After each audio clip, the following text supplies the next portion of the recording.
ಇವತ್ತು ಇಡೀ ರಾಜ್ಯದಲ್ಲಿ ಬರಗಾಲ ಪೂರ್ತಿ ಆಲ್ಮೋಸ್ಟ್ ಆಲ್ 150ಕ್ಕೂ ಹೆಚ್ಚು ತಾಲೂಕುಗಳಲ್ಲಿ ಬರಗಾಲ ಬಂದಿದೆ.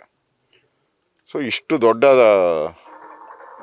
ಬರಗಾಲ, ಅದ್ರ ಬಗ್ಗೆ ಮುಖ್ಯಮಂತ್ರಿ ಕಾಳಜಿ ಇಲ್ಲ.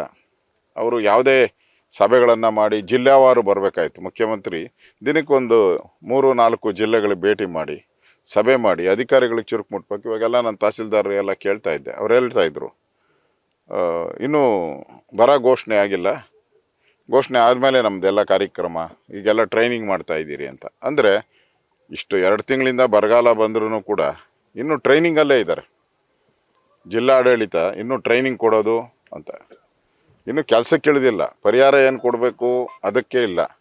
ಮತ್ತು ರೈತರೆಲ್ಲ ಗುಳೆ ಹೋಗ್ತಾ ಇದ್ದಾರೆ, ಕೆಲಸಕ್ಕೋಸ್ಕರ ಬೇರೆ ಬೇರೆ ರಾಜ್ಯಗಳಿಗೆ ಹೋಗ್ತಾ ಇದ್ದಾರೆ. ಅದನ್ನು ತಡೆಗಟ್ಟಕ್ಕೆ ಏನು ಮಾಡಬೇಕು, ಅವ್ರಿಗೆಲ್ಲ ಆಹಾರ ಒದಗಿಸುವಂಥದಕ್ಕೆ ಏನು ಕ್ರಮ ತೆಗೆದುಕೊಳ್ಬೇಕು. ಮೇವಿಲ್ಲ, ಇಡೀ ಸರ್ಕಾರನೇ ಕೇರ್ಲೆಸ್ಸು. ಏನು ಅನಿಸ್ತಾನೆ ಇಲ್ಲ ಅವ್ರಿಗೆ, ಬರಗಾಲ ಬಂದಿದೆ ಅಂತ ಏನು ಅನಿಸ್ತಾನೆ ಇಲ್ಲ. ಯಾಕಂದರೆ ಅವ್ರ ಕಮಿಷನ್ನು ಕರೆಕ್ಟಾಗಿ ಹೋಗ್ತಾ ಇದೆಯಲ್ಲ, ಚಂದ ವಸೂಲಿ, ಎಲ್ಲ ಕಾಂಟ್ರಾಕ್ಟ್ಗಳು ಕರೆಯೋದು, ಟೆಂಡರ್ ಮಾಡೋದು, ಇದರಲ್ಲಿ ಕಮಿಷನ್ ಹೊಡೆಯೋದ್ರಲ್ಲೇ ಸರ್ಕಾರ ಭಾಗಿಯಾಗಿದೆ. ಬರೀ ಕಮಿಷನ್ ಸರ್ಕಾರ ಇದು. ಬಳ್ಳಾರಿ ಮತ್ತು ವಿಜಯನಗರ ಇಲ್ಲೇ ಹೈಯೆಸ್ಟ್ ಬರಗಾಲ ಬಂದಿರೋದು. ನಾನು ಬೇರೆ ಬೇರೆ ಜಿಲ್ಲೆಗಳಿಗೆ ಹೋಗಿದ್ದೀನಿ, ಹೈಯೆಸ್ಟ್ ಇವೆರಡು ಜಿಲ್ಲೆಗಳು. ಅಂದರೆ ದೇಶದಲ್ಲೇ ಈ ಭಾಗದಲ್ಲಿ, ಇದು ಚಿತ್ರದುರ್ಗ ಈ ಭಾಗದಲ್ಲಿ ಬರ ಜಾಸ್ತಿ. ಆದ್ದರಿಂದ ಇಲ್ಲಿಗೆ ವಿಶೇಷ ಅನುದಾನ ಕೊಡೋದ್ರಲ್ಲೂ ನಮ್ಮದೇನು ಅಬ್ಜೆಕ್ಷನ್ ಇಲ್ಲ. ಫಸ್ಟು ಬರ ಅಂತ ಘೋಷಣೆ ಮಾಡಲಿ, ಆಮೇಲೆ ಅನುದಾನ ಎಷ್ಟೆಷ್ಟು ಕೊಡಬೇಕು ಅನ್ನೋದು ಆಮೇಲೆ ಚರ್ಚೆ ಮಾಡೋಣ. ಅದೇ 3ನೇ ತಾರೀಕು ಎಲ್ಲ ಇಡೀ ಬಳ್ಳಾರಿ ಜಿಲ್ಲೆ ಪೂರ್ತಿ 3ನೇ ತಾರೀಕು ಒಳಗಡೆ ಘೋಷಣೆ ಮಾಡಿಲ್ಲ ಅಂದರೆ ಎಲ್ಲರೂ ಹೊಲಗಳಲ್ಲಿ ಕೂತು ಒಂದು ದಿನ ಪೂರ್ತಿ ಹೊಲದಲ್ಲೇ ಕೂತ್ಕೊಂಡು ಧರಣಿ ಮಾಡಿ ಹೋರಾಟ ಮಾಡಬೇಕು ಅಂತ ತೀರ್ಮಾನ ಮಾಡಿದ್ದಾರೆ. ಸರ್ಕಾರದ ವೈಫಲ್ಯ ಇದು ಮೇಯ್ನಾಗಿ ಎತ್ಕಾಣ್ತಾ ಐತೆ. ಒಬ್ಬ ಮಂತ್ರಿನೂ ಏರಿಯಾ ಕಡೆ ಬರ್ತಾ ಇಲ್ಲ. ಮುಖ್ಯಮಂತ್ರಿ ಅಂತೂ ಡೆಲ್ಲಿ ಬಿಟ್ಟು ಅವರು ಕರ್ನಾಟಕ ಕಡೆ ತಲೆನೂ ಆಗ್ತಾ ಇಲ್ಲ. MLAಗಳೆಲ್ಲ, ಇಲ್ಲಿನ ಎಲ್ಲ MLAಗಳು ಡೆಲ್ಲಿ ಸೇರಿಬಿಟ್ಟವ್ರೆ, ಮಂತ್ರಿ ಆಗೋಕ್ಕೆ ಹೊರಟಿದ್ದಾರೆ ಅವರು. ಇಲ್ಲಿ ಜನ ಬೇಕಿಲ್ಲ, ಅವ್ರಿಗೆ ಪದವಿ ಬೇಕು. ಅದಕ್ಕೆ ಮುಂದೆ ಬರೋವಂಥ ಚುನಾವಣೆಯಲ್ಲಿ ಜನ, ಈ ಭಾಗದ ಜನ ಅವ್ರಿಗೆ ಪರ್ಮನೆಂಟಾಗಿ ಡೆಲ್ಲಿಗೆ ಕಳಿಸ್ತಾರೆ, ಇಲ್ಲಿ ಬೇಡ ಅಂತ ಹೇಳ್ಬಿಟ್ಟು. ಈಗ ನೋಟಿಸ್ ಕೊಡೋವಂಥದ್ದನ್ನ ನಾನು ವಿಧಾನಸಭೆ ಅಧಿವೇಶನದಲ್ಲಿ ಮಾತಾಡ್ತೀನಿ, ಅದನ್ನು ಸ್ಟಾಪ್ ಮಾಡಿಸ್ತೀನಿ. ಇವತ್ತು ಇಡೀ ರಾಜ್ಯದಲ್ಲಿ ಬರಗಾಲ ಪೂರ್ತಿ ಆಲ್ಮೋಸ್ಟ್ ಆಲ್ 150ಕ್ಕೂ ಹೆಚ್ಚು ತಾಲೂಕುಗಳಲ್ಲಿ ಬರಗಾಲ ಬಂದಿದೆ.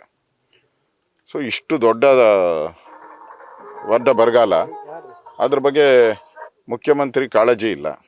ಅವರು ಯಾವುದೇ ಸಭೆಗಳನ್ನು ಮಾಡಿ ಜಿಲ್ಲಾವಾರು ಬರಬೇಕಾಯ್ತು. ಮುಖ್ಯಮಂತ್ರಿ ದಿನಕ್ಕೊಂದು 3-4 ಜಿಲ್ಲೆಗಳಿಗೆ ಭೇಟಿ ಮಾಡಿ ಸಭೆ ಮಾಡಿ ಅಧಿಕಾರಿಗಳಿಗೆ ಚುರುಕು ಮುಟ್ಬೇಕು. ಇವಾಗೆಲ್ಲ ನಾನು ತಹಸೀಲ್ದಾರ್ ಎಲ್ಲ ಕೇಳ್ತಾ ಇದ್ದೆ, ಅವ್ರು ಹೇಳ್ತಾ ಇದ್ರು ಇನ್ನೂ ಬರ ಘೋಷಣೆ ಆಗಿಲ್ಲ, ಘೋಷಣೆ ಆದಮೇಲೆ ನಮ್ಮದೆಲ್ಲ ಕಾರ್ಯಕ್ರಮ, ಈಗೆಲ್ಲ ಟ್ರೈನಿಂಗ್ ಮಾಡ್ತಾ ಇದ್ದೀರಿ ಅಂತ. ಅಂದರೆ ಇಷ್ಟು 2 ತಿಂಗಳಿಂದ ಬರಗಾಲ ಬಂದ್ರೂ ಕೂಡ ಇನ್ನೂ ಟ್ರೈನಿಂಗಲ್ಲೇ ಇದ್ದಾರೆ. ಜಿಲ್ಲಾಡಳಿತ ಇನ್ನೂ ಟ್ರೈನಿಂಗ್ ಕೊಡೋದು ಅಂತ, ಇನ್ನೂ ಕೆಲಸಕ್ಕೆ ಇಳಿದಿಲ್ಲ. ಪರಿಹಾರ ಏನು ಕೊಡಬೇಕು ಅದಕ್ಕೆ ಇಲ್ಲ. ಮತ್ತು ರೈತರೆಲ್ಲ ಗುಳೆ ಹೋಗ್ತಾ ಇದ್ದಾರೆ, ಕೆಲಸಕ್ಕೋಸ್ಕರ ಬೇರೆ ಬೇರೆ ರಾಜ್ಯಗಳಿಗೆ ಹೋಗ್ತಾ ಇದ್ದಾರೆ. ಅದನ್ನು ತಡೆಗಟ್ಟಕ್ಕೆ ಏನು ಮಾಡಬೇಕು, ಅವ್ರಿಗೆಲ್ಲ ಆಹಾರ ಒದಗಿಸುವಂಥದಕ್ಕೆ ಏನು ಕ್ರಮ ತೆಗೆದುಕೊಳ್ಬೇಕು. ಮೇವಿಲ್ಲ, ಇಡೀ ಸರ್ಕಾರನೇ ಕೇರ್ಲೆಸ್ಸು. ಏನು ಅನಿಸ್ತಾನೆ ಇಲ್ಲ ಅವ್ರಿಗೆ, ಬರಗಾಲ ಬಂದಿದೆ ಅಂತ ಏನು ಅನಿಸ್ತಾನೆ ಇಲ್ಲ. ಯಾಕಂದರೆ ಅವ್ರ ಕಮಿಷನ್ನು ಕರೆಕ್ಟಾಗಿ ಹೋಗ್ತಾ ಇದೆಯಲ್ಲ, ಚಂದ ವಸೂಲಿ, ಎಲ್ಲ ಕಾಂಟ್ರಾಕ್ಟ್ಗಳು ಕರೆಯೋದು, ಟೆಂಡರ್ ಮಾಡೋದು, ಇದರಲ್ಲಿ ಕಮಿಷನ್ ಹೊಡೆಯೋದ್ರಲ್ಲೇ ಸರ್ಕಾರ ಭಾಗಿಯಾಗಿದೆ. ಬರೀ ಕಮಿಷನ್ ಸರ್ಕಾರ ಇದು. ಬಳ್ಳಾರಿ ಮತ್ತು ವಿಜಯನಗರ ಇಲ್ಲೇ ಹೈಯೆಸ್ಟ್ ಬರಗಾಲ ಬಂದಿರೋದು. ನಾನು ಬೇರೆ ಬೇರೆ ಜಿಲ್ಲೆಗಳಿಗೆ ಹೋಗಿದ್ದೀನಿ, ಹೈಯೆಸ್ಟ್ ಇವೆರಡು ಜಿಲ್ಲೆಗಳು. ಅಂದರೆ ದೇಶದಲ್ಲೇ ಈ ಭಾಗದಲ್ಲಿ, ಇದು ಚಿತ್ರದುರ್ಗ ಈ ಭಾಗದಲ್ಲಿ ಬರ ಜಾಸ್ತಿ. ಆದ್ದರಿಂದ ಇಲ್ಲಿಗೆ ವಿಶೇಷ ಅನುದಾನ ಕೊಡೋದ್ರಲ್ಲೂ ನಮ್ಮದೇನು ಅಬ್ಜೆಕ್ಷನ್ ಇಲ್ಲ. ಫಸ್ಟು ಬರ ಅಂತ ಘೋಷಣೆ ಮಾಡಲಿ, ಆಮೇಲೆ ಅನುದಾನ ಎಷ್ಟೆಷ್ಟು ಕೊಡಬೇಕು ಅನ್ನೋದು ಆಮೇಲೆ ಚರ್ಚೆ ಮಾಡೋಣ. ಅದೇ 3ನೇ ತಾರೀಕು ಎಲ್ಲ ಇಡೀ ಬಳ್ಳಾರಿ ಜಿಲ್ಲೆ ಪೂರ್ತಿ 3ನೇ ತಾರೀಕು ಒಳಗಡೆ ಘೋಷಣೆ ಮಾಡಿಲ್ಲ ಅಂದರೆ ಎಲ್ಲರೂ ಹೊಲಗಳಲ್ಲಿ ಕೂತು ಒಂದು ದಿನ ಪೂರ್ತಿ ಹೊಲದಲ್ಲೇ ಕೂತ್ಕೊಂಡು ಧರಣಿ ಮಾಡಿ ಹೋರಾಟ ಮಾಡಬೇಕು ಅಂತ ತೀರ್ಮಾನ ಮಾಡಿದ್ದಾರೆ. ಸರ್ಕಾರದ ವೈಫಲ್ಯ ಇದು ಮೇಯ್ನಾಗಿ ಎತ್ಕಾಣ್ತಾ ಐತೆ. ಒಬ್ಬ ಮಂತ್ರಿನೂ ಏರಿಯಾ ಕಡೆ ಬರ್ತಾ ಇಲ್ಲ. ಮುಖ್ಯಮಂತ್ರಿ ಅಂತೂ ಡೆಲ್ಲಿ ಬಿಟ್ಟು ಅವರು ಕರ್ನಾಟಕ ಕಡೆ ತಲೆನೂ ಆಗ್ತಾ ಇಲ್ಲ. MLAಗಳೆಲ್ಲ, ಇಲ್ಲಿನ ಎಲ್ಲ MLAಗಳು ಡೆಲ್ಲಿ ಸೇರಿಬಿಟ್ಟವ್ರೆ, ಮಂತ್ರಿ ಆಗೋಕ್ಕೆ ಹೊರಟಿದ್ದಾರೆ ಅವರು. ಇಲ್ಲಿ ಜನ ಬೇಕಿಲ್ಲ, ಅವ್ರಿಗೆ ಪದವಿ ಬೇಕು. ಅದಕ್ಕೆ ಮುಂದೆ ಬರೋವಂಥ ಚುನಾವಣೆಯಲ್ಲಿ ಜನ, ಈ ಭಾಗದ ಜನ ಅವ್ರಿಗೆ ಪರ್ಮನೆಂಟಾಗಿ ಡೆಲ್ಲಿಗೆ ಕಳಿಸ್ತಾರೆ, ಇಲ್ಲಿ ಬೇಡ ಅಂತ ಹೇಳ್ಬಿಟ್ಟು. ಈಗ ನೋಟಿಸ್ ಕೊಡೋವಂಥದ್ದನ್ನ ನಾನು ವಿಧಾನಸಭೆ ಅಧಿವೇಶನದಲ್ಲಿ ಮಾತಾಡ್ತೀನಿ, ಅದನ್ನು ಸ್ಟಾಪ್ ಮಾಡಿಸ್ತೀನಿ.